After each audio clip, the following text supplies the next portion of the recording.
Today, I want to begin by giving you an update on our overall government response to support families, workers and businesses during the Covid-19 Alert Level 4 lockdown. First and foremost, it's about health. What other definition of unity is there than a nation that has gone home to save the lives of our most vulnerable as the virus circles the globe? And without a doubt, the most important thing the government can do during this time is to help keep people in jobs, with money coming in and a roof over their heads. The $25 billion of support announced to date will cushion the blow of Covid-19 by supporting incomes, jobs and businesses and positioning the economy to recover.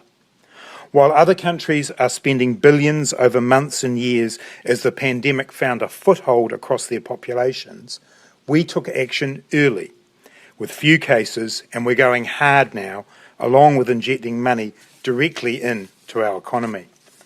The wage subsidy is keeping employers and employees connected to one another during the lockdown, so they are in the best position to reopen and kickstart the economy on the other side. As at 11 p.m. last night, the wage subsidy scheme has seen $4.8 billion paid out in the last 2 weeks, helping nearly 800,000 New Zealanders, 120,000 of whom are sole traders or self-employed. And to put a human face on that, the owner of 2 shipyards in Whangarei wrote to me yesterday to say that they've received the wage subsidy, close to $300,000 in their case, and that means that they can keep their full workforce on 80% salaries until they start again. And they have a plan for the future about how to scale back up quickly from zero to normal income within 4 to 6 weeks of the lockdown.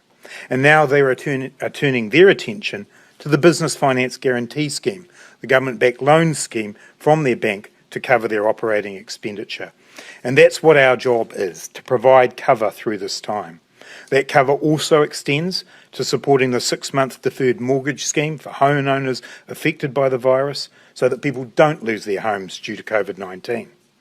We've also put in place tax changes to improve cash flow, doubled the winter energy payment so older New Zealanders can stay warm during this winter, with that payout beginning from the 1st of May. We've seen the main benefit increases that came in this week. We've also got rent freezes and a ban on terminations of tenancies or evictions other than in exceptional circumstances. All of these are important in making sure that New Zealanders can get through this crisis. It is also well acknowledged that New Zealand was well placed to build back up after the lockdown. Today, Moody's credit rating agency reaffirmed its highest AAA credit rating for New Zealand, saying that our economy is expected to remain resilient, backed by the government's strong fiscal management and our flexible economy. We encourage all employers to do as the Whangarei Shipyard Company has: hold on to your people. Give them the wage subsidy if you need to. Don't make rash decisions during this time, and have a plan for coming out the other side. I also expect all employers to work in good faith with their employees and to follow employment law. Those laws have not been changed. Employment law stands and we must all abide by it. Health and safety law still stands and we must abide by that too. Today I can announce that the government will be introducing legislation to make changes to the Companies Act to help companies facing insolvency due to Covid-19 to remain viable and keep New Zealanders in jobs.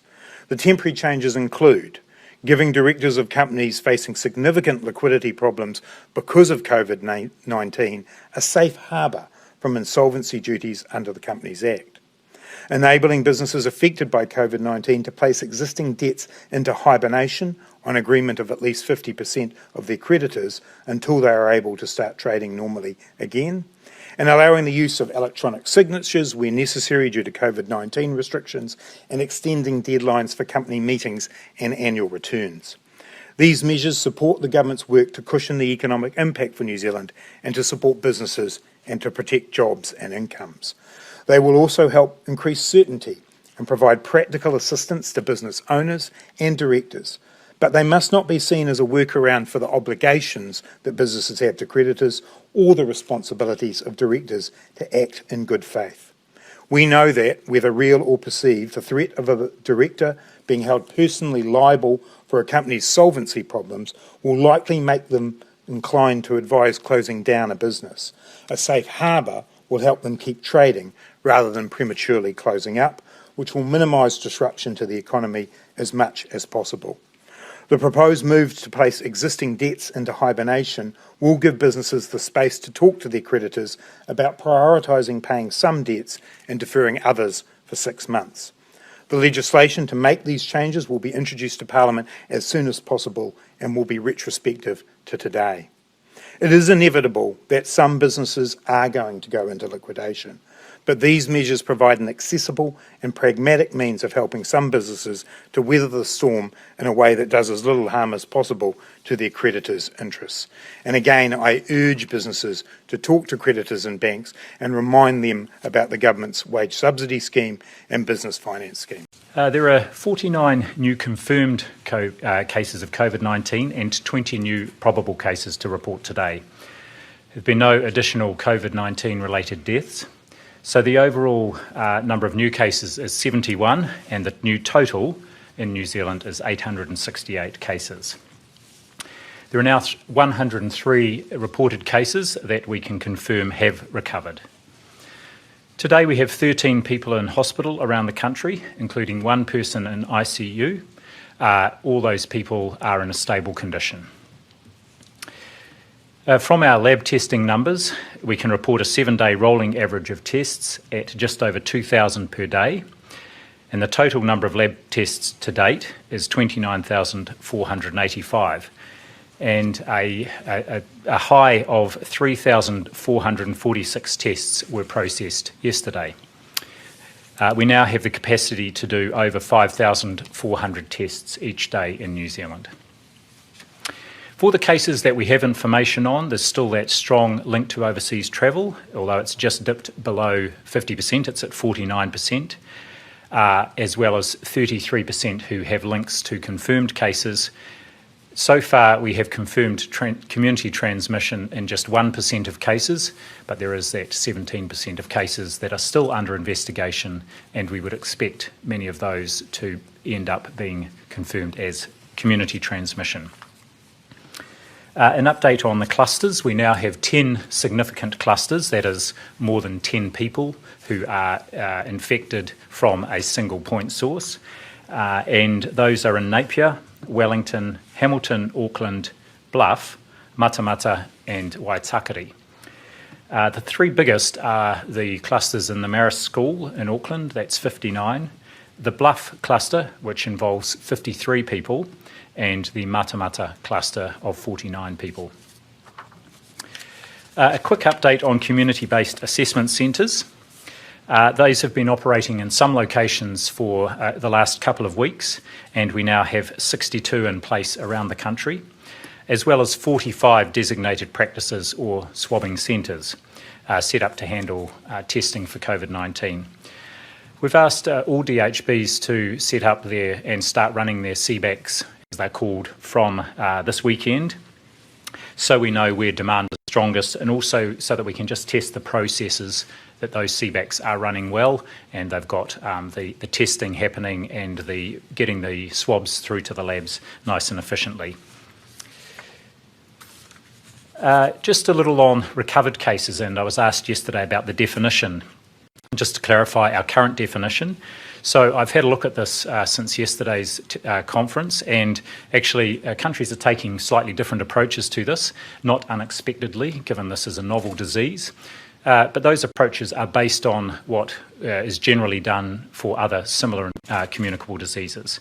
We're continuing to watch international developments closely, and we're very much in line with Australia and many other countries here. So the current criteria we are using for someone being confirmed as having recovered and being able to be released from isolation is that it is at least 10 days since the onset of their symptoms and at least 48 hours from being symptom-free. That's the advice we have currently from our communicable disease and specialists, and we'll keep that under close watch. In fact, the technical advisory group is meeting again today, and we'll be reviewing that. So a negative test is not required for someone who is recovering at home from COVID-19 infection, which would generally be mild to moderate, and for someone who's been hospitalised, it's up to the clinician whether they choose to do testing prior to discharge. In terms of the border, just an update on what's happening there. So yesterday, 300 people arrived into New Zealand, so you can see that the numbers are now much, much lower than they were even a few days ago. Those are all Kiwis coming in. There are no visitors coming in, so these are Kiwis returning to New Zealand. All people entering New Zealand are required to self-isolate for 14 days. Every person coming in has to fill out a comprehensive set of questions, and we'll put those up, a link to those on our website. That is the back of the new arrival card, with quite a significant number of questions about possible exposure to COVID-19, any symptoms, whether they have been tested, and so on. That happens on arrival. They're disembarked in small groups to be processed so that there's not a big crowd of people there. The health officials at the gate, or when they're disembarked, talk about their plans for self-isolation. If people are symptomatic, then they are assessed and temperature taken, and they are quarantined and tested. And at the moment, we have 135 people in quarantine. Those who don't have plans that satisfy the officials there for self-isolation are then put into managed accommodation, and we have 1,405 people in that managed isolation at the moment. If someone does have a good plan, then they are required to go into self-isolation according to that plan, to travel to their home and to do that. Just a word then on primary care. Yesterday the Minister announced funding for primary care, including both general practice and pharmacy in the community, and I just want to acknowledge the frontline role of our primary care practitioners, both in general practice, those who are working in CBACs, and of course our pharmacists as well. They are playing a key role in both assessing and identifying and testing people for COVID-19. So the announcement by the Minister yesterday was for $30 million, of which $15 million is going into general practice and $15 million into pharmacy. So just to give you a feel for what that means for general practices, a general practice with about 5,000 people registered would receive around $12,000 as an upfront payment. If it was a high needs practice, that would be $22,000. In addition, practices are eligible for the wage subsidy scheme, and we are doing further urgent work on funding for primary care for general practice to ensure they are financially sustainable, and that we'll be providing advice to ministers in coming days. So just again to acknowledge the role of primary care, a significant role there. They are working at the front line while our hospitals prepare. At the moment we have a small number of people who are or have been hospitalised, so most of that care is happening out in the community. And finally, I just want to finish with today some information in today's WHO situation report update, which has got a very good summary of the current evidence around transmission of COVID-19. And just a few of the excerpts from that, and we will put a link to this on our website as well. So first of all, symptomatic transmission. So the data from the published epidemiological and virological studies provide evidence that COVID-19 is clearly primarily transmitted from symptomatic people to others who are in close contact via respiratory droplets, by direct contact with each other, or by contact with contaminated objects and surfaces. It seems that people are most infectious early on in the infection, that may be before or just as they are developing symptoms, and for the first 2 or 3 days. The average time before people develop symptoms after they have come in contact with the virus is around 5 to 6 days. There's been a lot of speculation and some studies published around pre-symptomatic transmission. As I say, the average time between being exposed to and developing symptoms is 5 to 6 days. And during the period when people are pre-symptomatic, some infected people can be contagious. However, that transmission occurs through the same routes as it does if people are symptomatic. That is through direct contact with people and droplet exposure, or those droplets then being passed on to other objects and people being infected through that route. route. So it may be that people are infectious for 1 to 3 days before they develop symptoms. As I say, and it says here, the WHO say, it's important to recognise that pre-symptomatic transmission still requires the virus to be spread via infectious droplets or through touching contaminated surfaces. And finally, asymptomatic transmission. So an asymptomatic laboratory-confirmed case is a person who's confirmed to have COVID-19 but who did not or does not develop any symptoms. There are very few reports of laboratory-confirmed cases of people who are truly asymptomatic, and to date, there are no documented cases of asymptomatic transmission. This does not exclude the possibility it may occur, and some asymptomatic cases have been reported as part of contact tracing in some countries. The important thing here is that whatever the transmission, whether it's symptomatic, pre-symptomatic, or indeed, if possible, asymptomatic, the same precautions will protect people. That is, physical distancing, not going out if you are unwell and putting others at risk, cough and sneeze etiquette, and very importantly, meticulous hand hygiene. Thank you very much. I'll hand over to Sarah. Thank you. Today I thought it would be useful to explain how we're providing support to older New Zealanders. Since the 23rd of March, about 500,000 New Zealanders aged over 70 years have been in self-isolation along with the rest of us. Many of these people will have the support from family, friends and neighbours nearby, but some won't. Some older New Zealanders may not have access to the internet, may not be aware of the help that's available to them at this time. From the 30th of March, check-in calls started as part of a response supported by the Ministry of Social Development Regional Commissioners. They're coordinating through their local networks to make these check-in calls. We also know that people from community organisations and volunteers from senior networks are also providing support. The calls are starting with a smaller group of older New Zealanders who may not be receiving information on where to get the help that they need.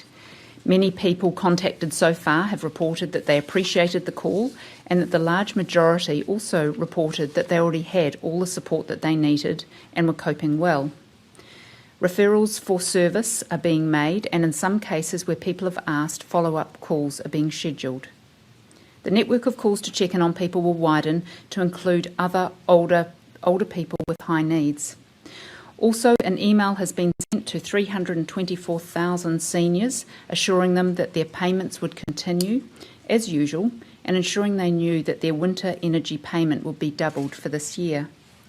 The Super Senior newsletter, a special COVID-19 edition, has also gone out to this group, full of information to support their health and well-being, point them to where they can get help and information, and to assure them that they're not in this situation alone. If concerns are raised, they are being referred to the local Civil Defence Emergency Management Group to provide assistance.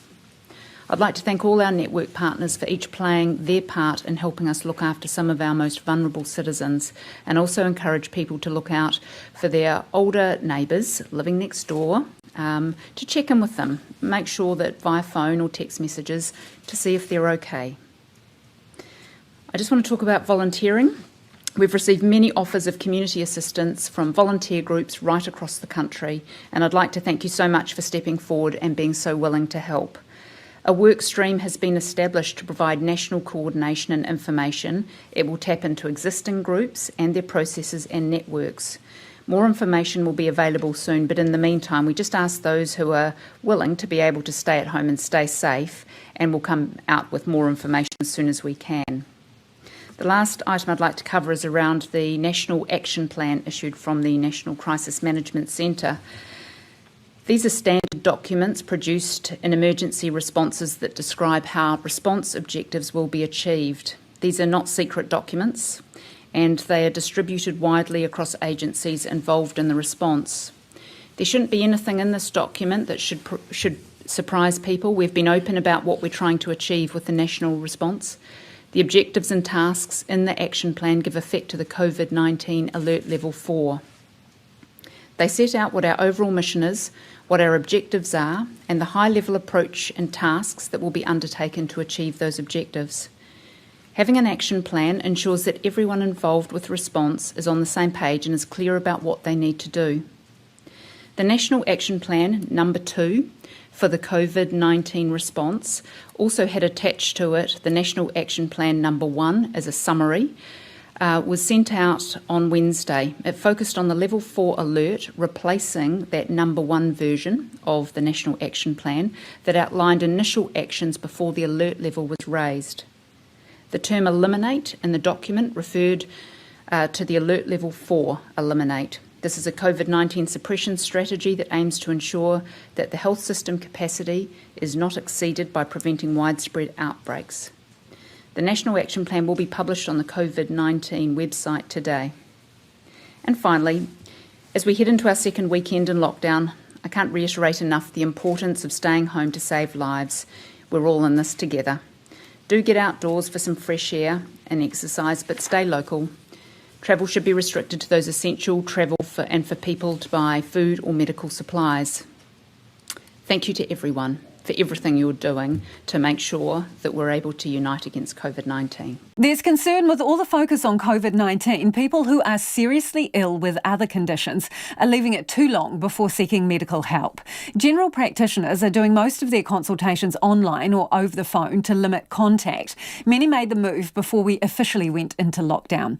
ProCare represents more than 137 practices across Auckland with more than 800,000 enrolled patients.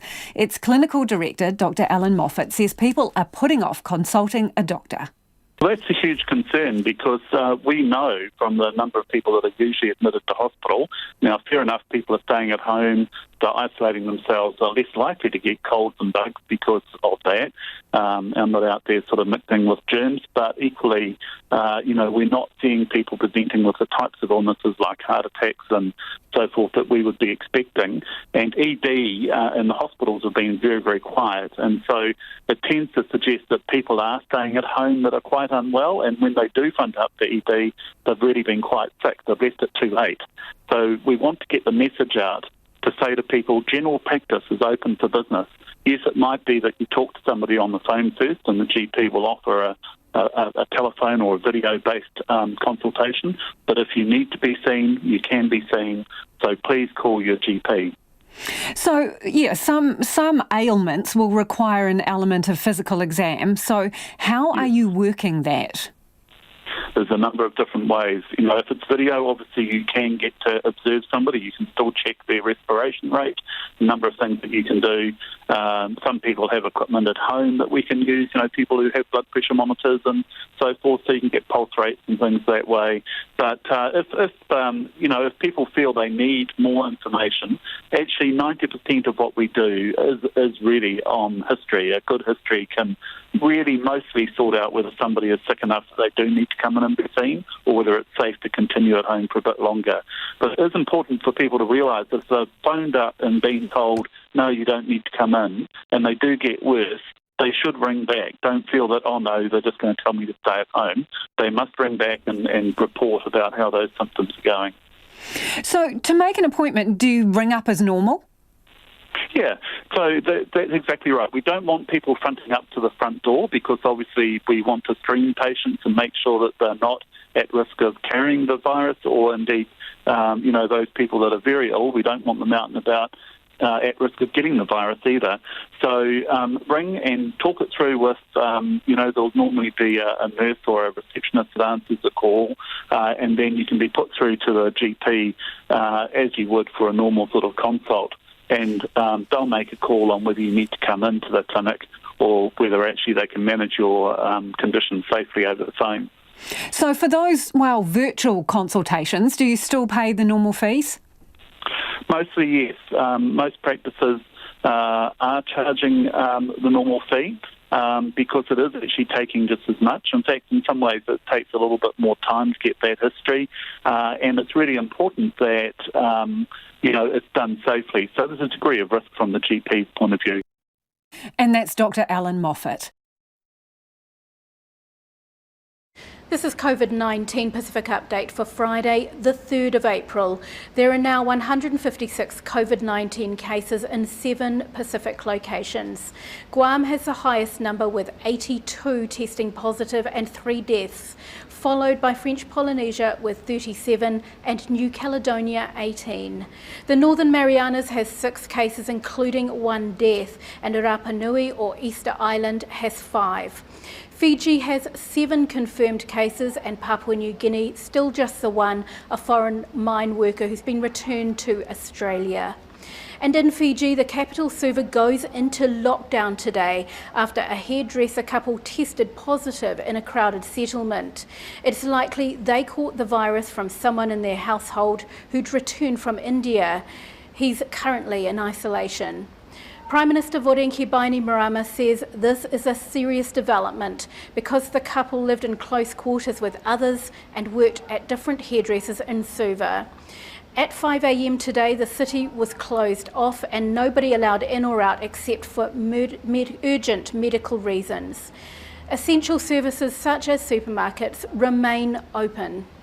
And in Guam, a crisis is unfolding as it battles its own outbreak, combined with a large group of sailors on board the USS Theodore Roosevelt in its port. So far, the island has 82 positive cases of its own. But 93 sailors on board the Navy ship aircraft carrier have also contracted COVID-19 and have been brought ashore and put into isolation. Another 1,000 have also been moved off the ship and have been quarantined at a US military base on the island. More are expected to follow. Guam's governor said she has a moral obligation to help the sailors. So far, their own cases are across the age groups, with more than 20 people in their 40s or younger. The Northern Marianas is to close its borders from Monday. However, freight and medical transport will continue. As the island deals with 6 cases, including the death of a 70-year-old man, its economy is close to collapse. Tonga's government has announced a 60 million pa'anga package to help counter the effects of COVID-19. It's to provide short-term financial help to different sectors, including tourism and agriculture. Welfare payments to the elderly, disabled and poor households will increase, and anyone who has lost their job due to COVID-19 can apply at the Ministry of Finance from next week. There will also be tax and duty relief. In Papua New Guinea, the East Sepik governor has asked Parliament to make a shoot-to-kill order at its border with Indonesia. Alan Bird says there are disturbing reports of people illegally crossing into his province, fleeing COVID-19 in Indonesia. He wants the border restrictions to be placed under military control and a shoot-to-kill order be given. He says this is necessary to save their people, as should the virus take hold, they have no hospital facilities and are working out of makeshift shelters. In Kiribati, President Tanis Mamau has ordered that all children 18 years old and younger must stay at home. Police have been told to fine or imprison parents whose children are caught breaking the order. Our next COVID-19 Pacific update will be on Monday, the 6th of April. Stay safe. Amid all the turmoil around COVID-19, you'll see a new face emerging. Police Commissioner Andrew Costa stepped into the job at midnight, taking over from Mike Bush. I spoke to him a short time ago and asked if the Health Minister, David Clark, driving to do a mountain bike ride was a good look, given everyone else has been told to exercise close to home. We need to take a really common sense approach to this situation. The controls are there to achieve particular outcomes.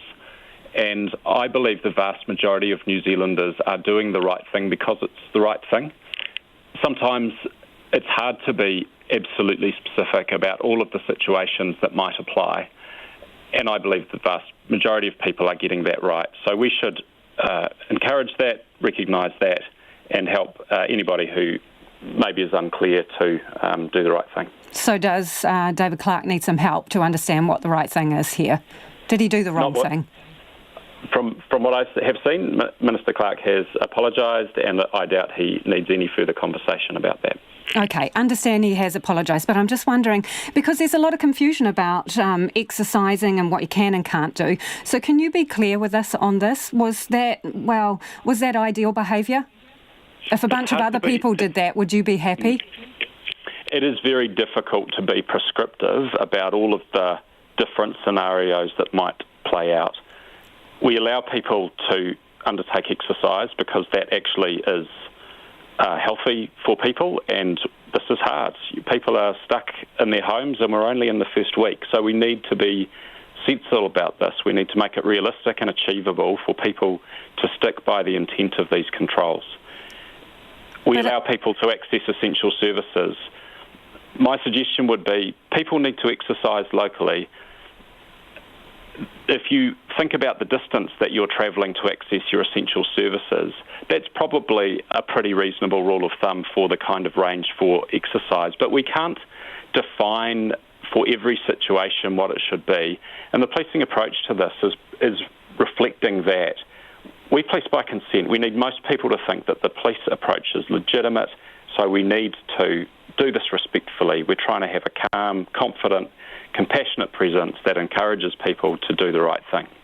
So we're on the cusp of the weekend, and there's been concerns expressed previously about the huge number of people down at Oriental Parade in Wellington and the density of people at Cornwall Park in Auckland. You know, a lot of people congregating in these areas that are nice to be in if the weather is great. So how are you going to handle it this weekend after telling people previously they need to ease off this behaviour?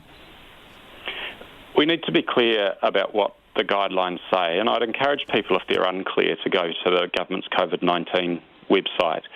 You can go for a walk. You can walk past other people. The guidance is to keep a distance of 2 metres, and from what I have observed, the vast majority of New Zealanders are doing that. I think we need to keep encouraging that, and that's what police will be doing. We have maintained a greater presence in some of these particular hotspots where the density tends to get too high. I'm not worried at this stage about what most New Zealanders are doing, which is trying to beat this thing. Okay, so the police have a role in monitoring people returning from overseas, and you're using technology where people can opt in to tracking. How many people have agreed to be tracked in that way by the police?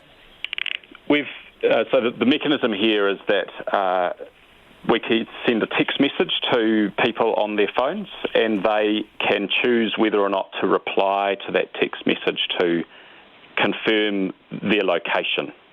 So it's an opt-in thing, and it's done by consent. We have sent text messages to roughly 8,000 people, and we've had a roughly 50% response rate, and then we are prioritising for visits the people who have not responded. So the key message here would be, if you are in self-isolation having travelled and you receive a text message of this nature, please respond to it to minimise the chance that police will need to visit you to make sure where you are.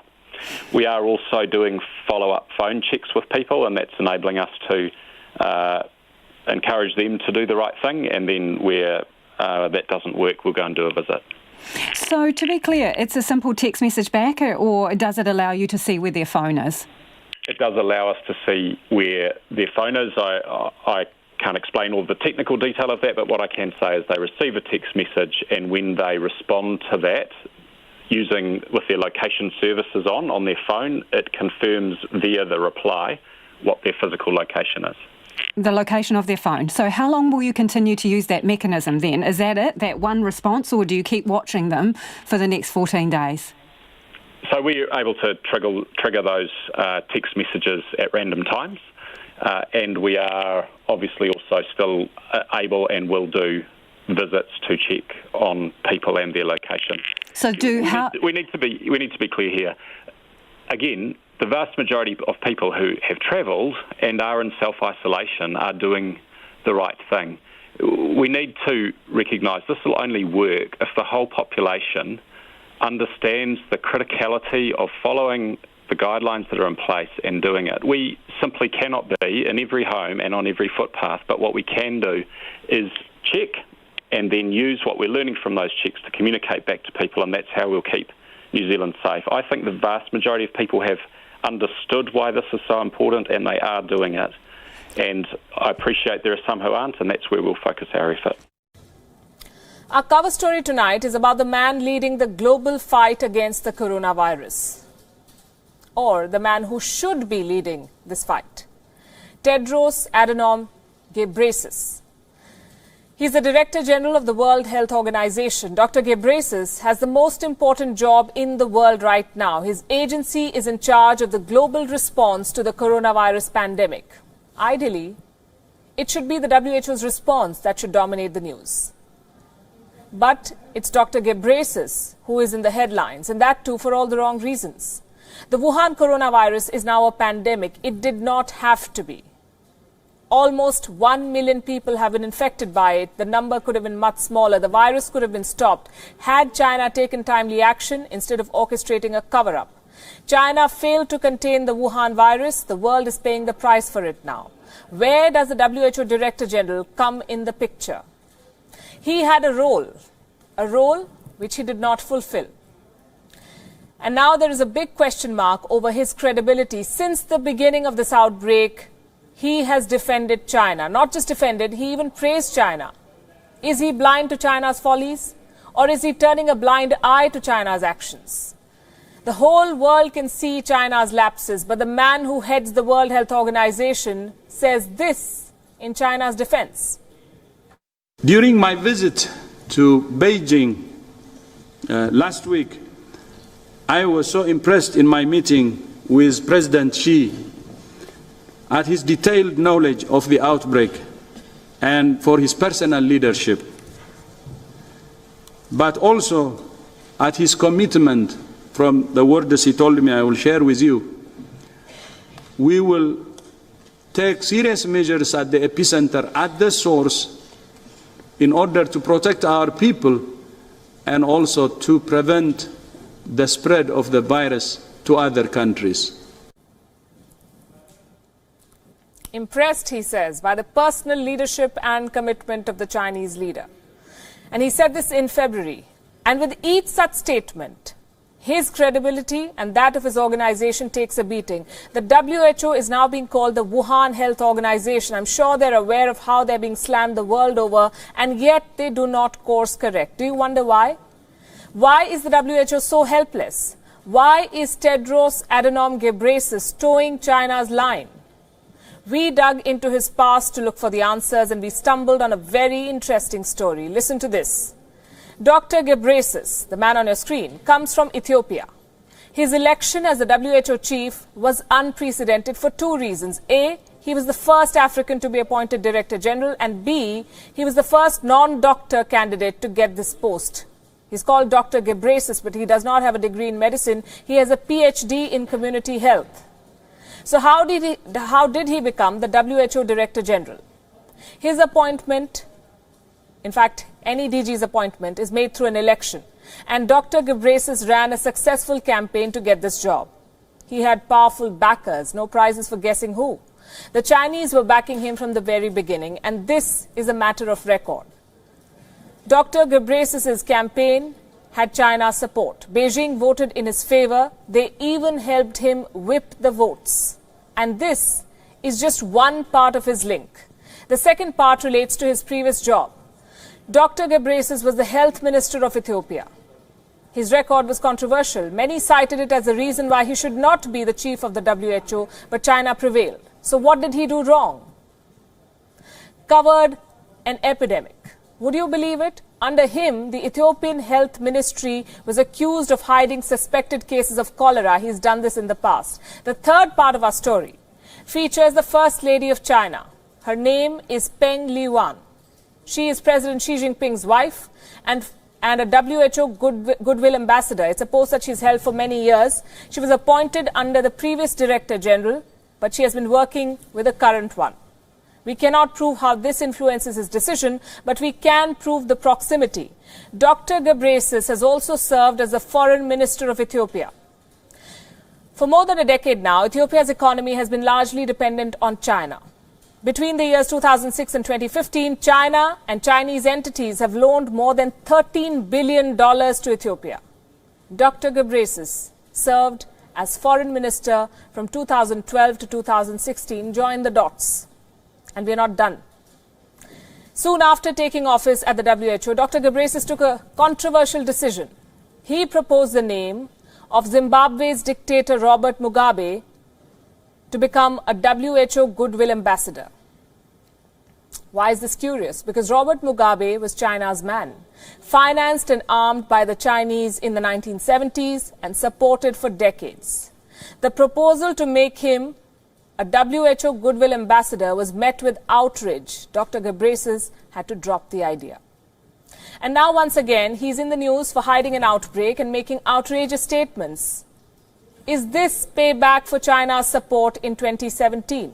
The WHO is yet to acknowledge the evidence against China. Dr. Ghebreyesus now appears daily before the press explaining in detail the increasing number of cases every day and increasingly echoing Beijing's words. The World Health Organization was not always so compromised. When the SARS outbreak happened in 2003, the woman who led the WHO was Dr. Gro Harlem Brundtland. She took a historic decision then. She issued the WHO's first travel advisory in 55 years. It recommended against travel to and from southern China. She called Beijing out. She slammed China for covering up the outbreak, for muzzling whistleblowers, for censoring the media. 13 years on, China is following the same playbook, but this time after installing an ally at the head of the world body. Philippine President Duterte has warned he would order local police and military to shoot dead anyone who creates trouble during the month-long lockdown of its main island, Luzon, to halt the spread of COVID-19.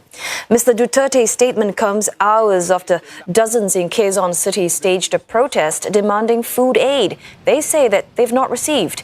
Infection numbers in the country have currently surpassed 2,300, with more than 90 deaths from the coronavirus. Buena Banal has more. There is alarm among rights advocates right now after Philippines President Rodrigo Duterte threatened shoot-to-kill orders against those who will employ violence out of desperation amid the enhanced community quarantine over the country's largest island of Luzon, where the capital, Manila, is. The measure bans public transport, suspends non-essential work, and has led to income losses for many informal sector workers who rely on daily wages. He said he will not hesitate to order soldiers to shoot those who will employ violence. He said he will not hesitate to order police to arrest and detain them. This is the same rhetoric he has employed on drug addicts as the country waged a bloody drug war that has led to thousands being killed in anti-drug police operations. There is particular concern for impoverished communities like where we are. Many of the victims of the drug war came from the urban poor. Now, Wednesday saw the arrest of over a dozen individuals who went out as a group to demand for food and aid and defied that stay-home rule. But Mr. Duterte said that aid will surely come, although it might be delayed. He also vowed that no one will die of hunger. In his speech, he said the Social Welfare Department and no longer the local governments will be in charge of food and aid distribution. He cited complaints and allegations of unauthorized cuts being made on aid supposed to be distributed to the underprivileged. It was on 22nd of March that India started a global trend by clapping for its health workers. Less than 2 weeks later, healthcare workers are being attacked in the very same country. The men and women at the front line of the COVID-19 battle are now being assaulted at work. It's happening in some of India's major cities, starting from the capital, New Delhi, to Bangalore, Hyderabad till Indore. Let's have a look at our next report.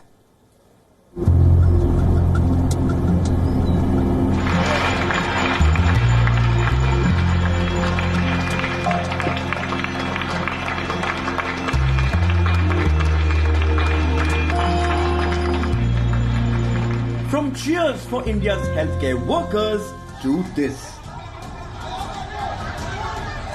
The story has gone from bad to worse in India. Medical workers were shunned, ostracized and left homeless.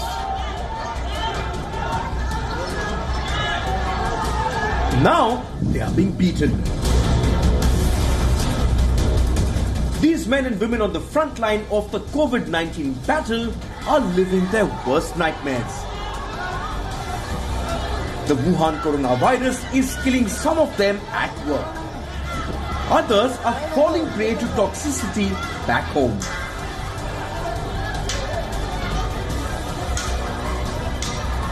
These images are from Indore in the state of Madhya Pradesh. The officials wanted to screen the relatives of a coronavirus victim. Locals pelted stones at them. The healthcare workers were chased away.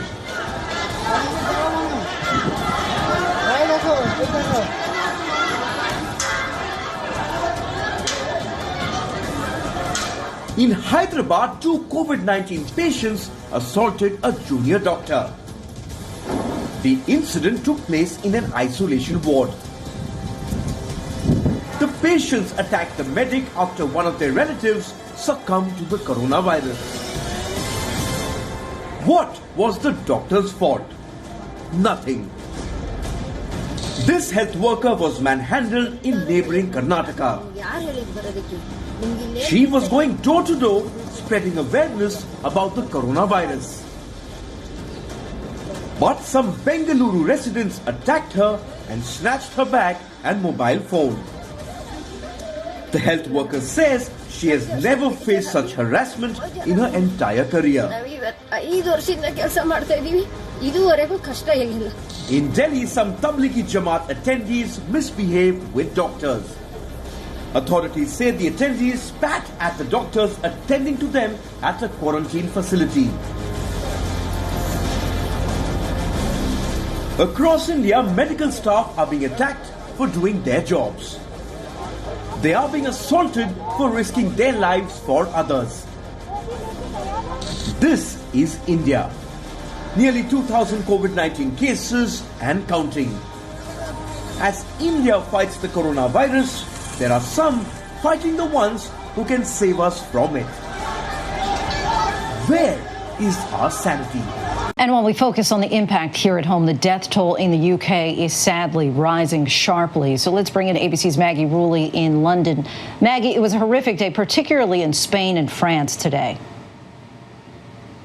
Yeah, Lindsay, the numbers across Europe just keep being staggering. You mentioned Spain. That country today, in the last 24 hours, 950 deaths from this virus. The total death toll there now topping 10,000. It's not just Spain. In France, also death tolls are spiking. That country now has seen more deaths from the virus than all of the reported deaths in China. Here in the UK, numbers also rising as well. We've seen back-to-back days of more than 500 deaths from COVID-19. And Lindsay, what's so shocking for me, it's striking the fact that these types of numbers, these would have been front headlines just last week. But now it seems like they've almost become commonplace. We're getting used to the fact that hundreds of people are dying in these countries every single day from this virus. But Maggie, at least it seems that there are some signs, some hopeful signs in Italy, which just a few weeks ago was the worldwide epicenter of this crisis. Yeah, we're all looking towards Italy right now, Lindsay. Again, they are a few weeks ahead of us, it's believed, in this crisis. Unfortunately, the death toll there is still significant. They had more than 700 deaths in that country today. But there are some glimmers of hope. Two things in particular. One, we're looking at the percentage that this virus is increasing. And in Italy, it's been fairly stable. So we haven't seen that exponential rise. It's only been in the single digits now for the past 2 weeks. That's an incredibly good sign, maybe reaching that plateau. But the other thing I want to emphasize, Lindsay, is that they're seeing a much smaller number of people that are needing ICU beds. While they still have a long way to go, that's an incredibly hopeful number, and hopefully something that, as we are starting this process of being in lockdown, can look towards them, potentially our future, and see that maybe there is a light at the end of this tunnel. Certainly some positive news there. And today, the head of the World Health Organization announced new data about the deaths in Europe. What did we learn? Yeah, well, this is interesting, Lindsay. Everyone wants to know how COVID-19 is affecting people, who it's affecting. The World Health Organization just announced that of the deaths so far in Europe, 95% of them have been in people who are over the age of 60. That is incredibly significant. But they also said something else. They said they don't want complacency in younger people. They said this virus is still affecting younger people. It's affecting them seriously, especially if anyone has any underlying conditions. We're also hearing stories of some young people with no underlying conditions that have sadly died from this virus. So while that is a staggering percentage, it's also not a reason to get complacent. They remind young people they can also be carriers of this virus. So while they announce these statistics, they do remind people to take the lockdown seriously and say we are still just at the beginning, Lindsay. Just at the beginning, sadly. All right, Maggie Rulli, thank you.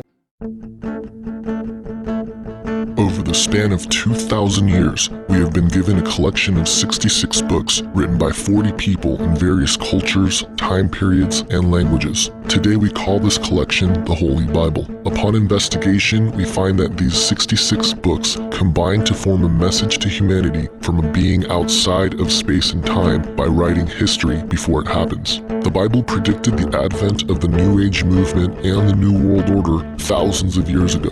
It also tells us of a man who will rule this world empire and what his true intentions will be. All of this has been in the works for thousands of years, and it all hinges on Satan's ability to deceive mankind. The Apostle Paul in the 1st century AD wrote several letters to early churches, which are now called the epistles. The far application of these letters are a clear warning for us today. It is a warning of impending deception that will influence the whole world. Paul warns us of this deception in Ephesians 5, where he states, "Let no one deceive you with empty words." Then in his first letter to the Corinthians, he again tells us, "Do not deceive yourselves. If any one of you thinks he is wise by the standards of this age, he should become a fool so that he may become wise." In a letter to the Romans, he describes those who willingly live in lies when he writes, "Their throats are open graves, their tongues practice deceit, the poison of vipers is on their lips. For such people are not serving our Lord Christ, but their own appetites. By smooth talk and flattery,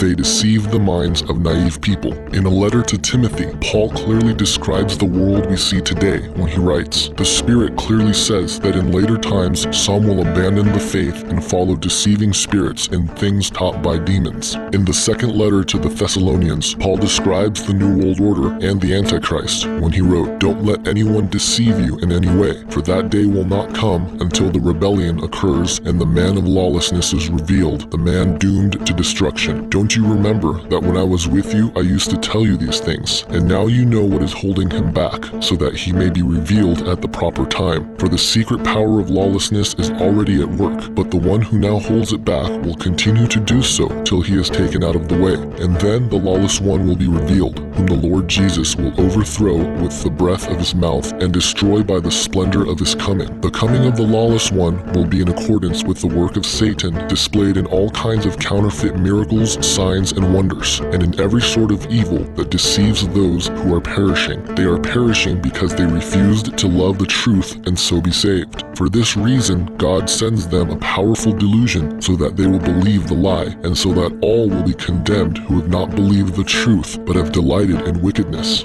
The Apostle John, while in prison on the island of Patmos, had a vision of the end times and the deceiving entities that will walk the earth, stating, "And the great dragon was cast out, the ancient serpent who is called Devil and Satan. He who deceives the whole habitable world. He was cast out into the earth, and his angels were cast out with him. He deceives my own people who dwell on the earth because of the signs he was granted to do in front of the beast, saying to those who dwell on the earth that they should make an image of the beast who had the sword wound and lived."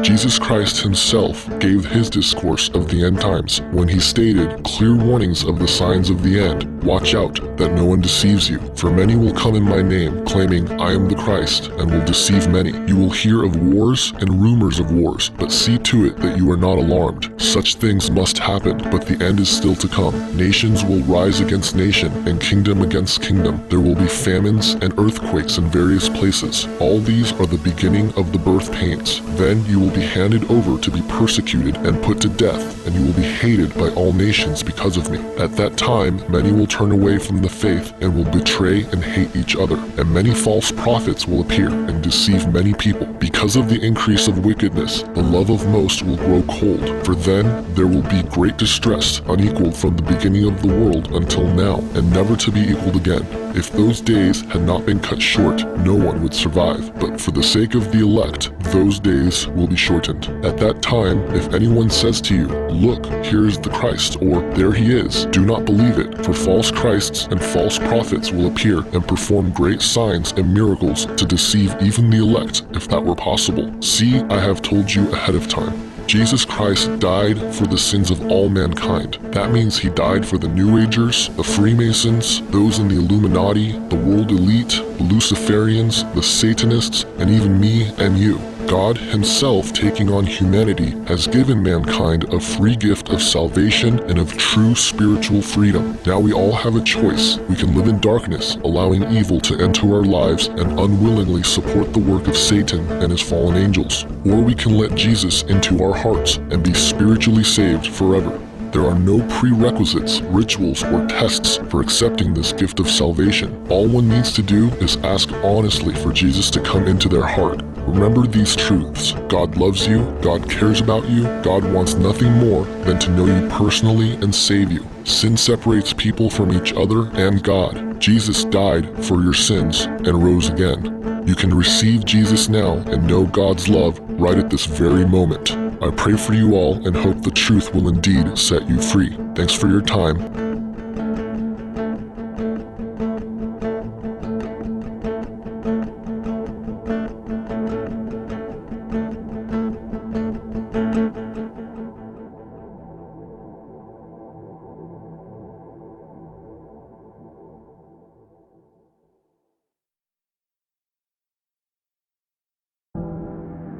I think, in conclusion, I'd like to appeal to those people that have been researching this for any length of time, specifically long periods of time, maybe even years. To you, I don't think this is going to require a lot of convincing. I think that subconsciously you know that a lot of what was said here is true. I think that you have seen over the years a lot of conclusions about what the New World Order is and what their motives are. And I know that you know that it doesn't really explain all the loose ends and tie them all up. I think that you know, after kicking down so many doors in New World Order research and seeing those that truly expose the New World Order, this theme, that it is in fact theistic Satanism behind those doors. I know that you've seen that. You've seen that they are high-level occultists that really run this show and that are in the shadows. And that even those front men at the very tops are only front men, and that the real movers and shakers are those that hold very dedicated beliefs about the worship of Satan. So we even have this idea that somehow doesn't apply. We have a phrase that we'll say, which is, it doesn't matter what you believe, the fact is that they believe it, which sort of means, yeah, sure, they're all occultists at the top, but it doesn't really matter. They're just sort of deluded. And I think that's a very dangerous position, because if you actually are saying there that it doesn't matter, it's not actually true, there isn't really a Satan and there isn't really a power that they're serving, then we should just, again, think that this scenario has something to do with whatever we make it out to be. It certainly can't be about a cosmic war of good and evil, because we've already decided that that can't be true. Yet at the same time, we're pointing out that these people are knowingly worshiping Satan, which is something that the Bible has said has gone on from the very beginning. The kings and queens of all the old systems were always sacrificing their children to various gods and Moloch and these types of things. And they are still doing it today and are gaining power from it. The problem with believing that is it makes too much sense that all of this energy with the New Age preachers and teachers and truth movement icons and gurus are doing mainly two things. One, they're promoting this idea of a New Age coming in which you're going to be God and you're going to be evolved and all the obvious stuff that's preparing you for the system of the Antichrist.